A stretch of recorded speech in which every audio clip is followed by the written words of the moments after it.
Hello everyone. हम polity पढ़ रहे थे। तो पॉलिटी में हमने सिटीजनशिप यानी कि नागरिकता को देखा था।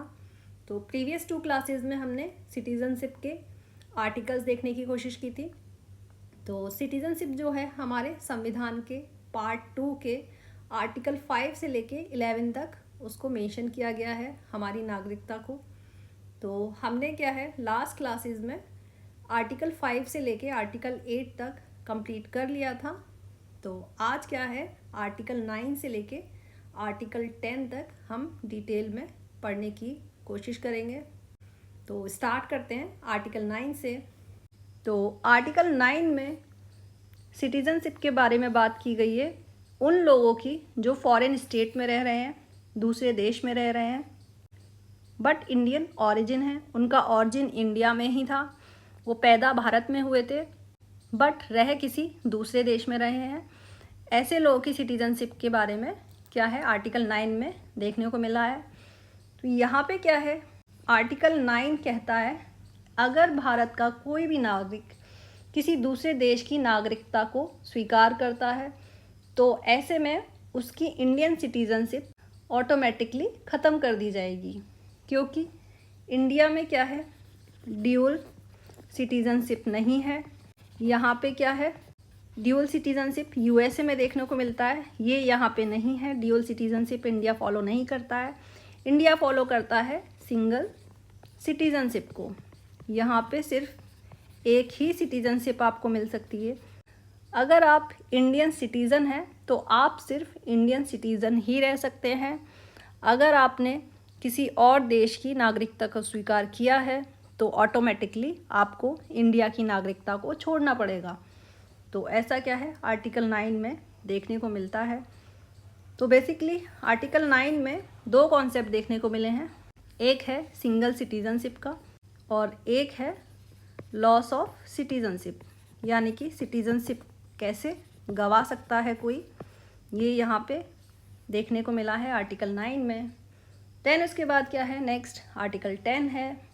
तो आर्टिकल 10 में क्या है हमारा संविधान, हमारा कॉन्स्टिट्यूशन पार्लियामेंट को पावर देता है कि वो ऐसे लॉ बना सकता है जिससे कि जो ऑलरेडी नागरिक बन गए हैं इंडिया के, जो नागरिक हैं उनकी नागरिकता को वापस लिया जा सके।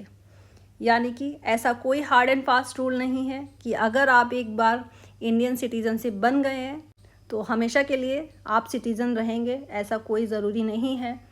तो पार्लियामेंट को क्या है ये पावर दी गई है कि वो कोई भी लॉ बना सकता है सिटीजनशिप को क्या है वापस लेने का, कोई भी लॉ यहाँ पे बना सकता है। तो ऐसा क्या है आर्टिकल 10 में मेंशन किया गया है। देन उसके बाद क्या है आर्टिकल 11 है।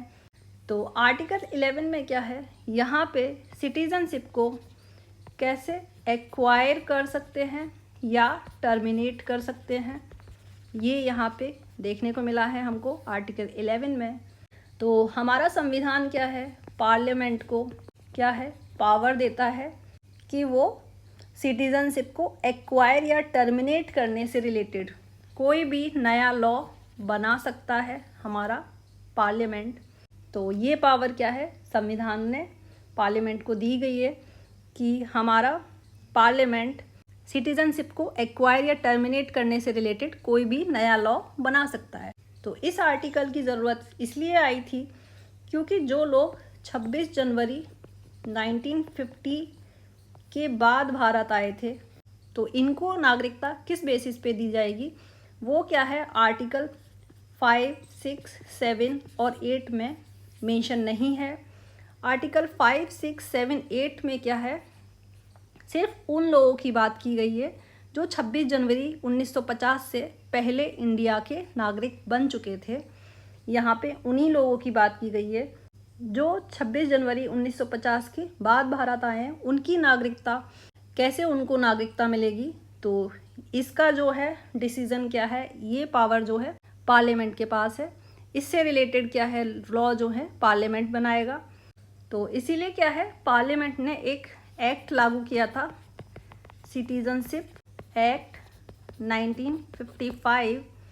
तो इस लॉ में क्या है वो सारे प्रोविजंस लिखे गए हैं यहाँ पे सिटीजनशिप 26 जनवरी 1950 के बाद कैसे ली जाए, वो प्रोविजंस हमको सिटीजनशिप एक्ट 1955 में देखने को मिला है। और इसको क्या है, हम नेक्स्ट लेक्चर में डिटेल में पढ़ने की कोशिश करेंगे। तो आज क्या है, हमारा पार्ट 2 यानी कि सिटीजनशिप कंप्लीट हो चुका है। तो पढ़ते रहिए। Thank you everyone.